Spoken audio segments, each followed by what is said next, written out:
The doctrine of the Trinity is the most important Christian doctrine that most people never think about. It's absolutely essential to our faith, and yet I think for many Christians it just seems like a very confusing math problem. And even if we can figure out what Trinity means, it doesn't feel like it has really much bearing on our lives, much relevance to us. The word Trinity, famously, is not found in the Bible, but the word does very well at capturing what are a number of biblical truths. There's actually 7 statements that go into the doctrine of the Trinity. God is one, so there's only one God. The Father is God. The Son is God. The Holy Spirit is God. And the Father is not the Son is not the Spirit, and the Spirit is not the Father.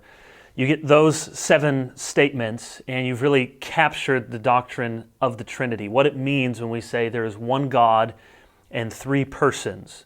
So Christians are monotheists. We don't believe in many gods or a pantheon of gods, but just one God, and yet this God expresses himself and exists as 3 persons. That language of persons is very important. The early church wrestled with the appropriate language, and persons really speaks to the personality of the 3 members of the Trinity and also their relationship with each other, so that the Father, Son, and Holy Spirit are in this mutual dance and union, and yet they're different. One is not the other, but they're equal in rank, equal in power, equal in glory, equal in majesty.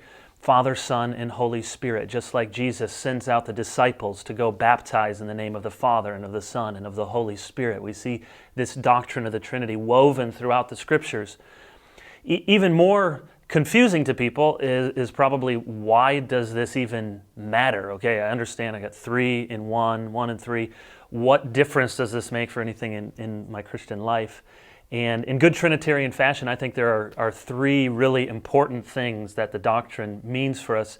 Number 1, that the Trinity helps us to understand how there can be unity in diversity. This is really one of the most pressing questions in our world.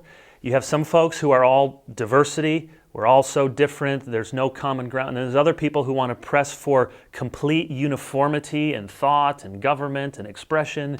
And really the Trinity shows us that you can have a profound, real, organic unity with diversity, so that the Father, Son, and Holy Spirit are working in complete union in our salvation. The Father appoints, the Son accomplishes, the Spirit applies, and yet there's different roles and different ways in which they relate to each other. So that's one. The second would be how the doctrine of the Trinity teaches us about community. That we have a God, one God, who exists in 3 persons, eternally in community with each other. And as important as it is as Christians that we love one another, that we care for one another, that we support, we respect one another, all of these things that are bound up in being Christian are found and have their origin in the Trinity and the relationship there. And then finally, maybe most importantly, when you have a triune God, you have the eternality of love. Love has existed from all time. So if you just have God, just one God, not 3 persons, he has to create a being to love, to be an expression of his love. But Father, Son, and Holy Spirit existing in eternity for all time has always had this relationship of love. So love is not a created thing. God didn't have to go outside of himself to love. Love predates power. Love is eternal. And when you have a triune God, you have fully this God who is love.